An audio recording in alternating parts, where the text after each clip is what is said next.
బండి భగీరథ్ పై ఉన్న POCSO case దర్యాప్తులో భాగంగా మొయినాబాద్ ఫామ్ హౌస్ తో సహా పలు ప్రదేశాలలో సంఘటనా స్థలాన్ని సీన్ రీకన్స్ట్రక్షన్స్ కు సిద్ధమవుతోంది సిట్. గతేడాది డిసెంబర్ 31వ తేదీ రాత్రి తనకు బలవంతంగా మద్యం తాగించారని ఫిర్యాదులో పేర్కొంది మైనర్ బాలిక. సిట్ ముందు విచారణకు హాజరు కాకపోవడంతో భగీరథ్ కోసం కరీంనగర్, ఢిల్లీలో గాలిస్తున్నారు. విచారణకు హాజరు కావాలని మరోసారి భగీరథ్ కు నోటీసులు జారీ చేశారు. బండి భగీరథ్ పిటిషన్పై ఈరోజు హైకోర్టులో విచారణ జరగనుంది.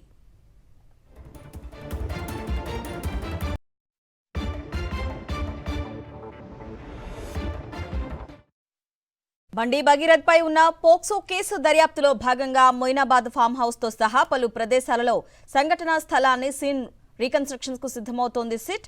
గతేడాది డిసెంబర్ 31వ తేదీ రాత్రి తనకు బలవంతంగా మద్యం తాగించారని ఫిర్యాదులో పేర్కొంది మైనర్ బాలిక. సిట్ ముందు విచారణకు హాజరు కాకపోవడంతో భగీరథ్ కోసం కరీంనగర్, ఢిల్లీలో గాలిస్తున్నారు. విచారణకు హాజరు కావాలని మరోసారి భగీరథ్ కు నోటీసులు జారీ చేశారు. బండి భగీరథ్ పిటిషన్పై ఈరోజు హైకోర్టులో విచారణ జరగనుంది.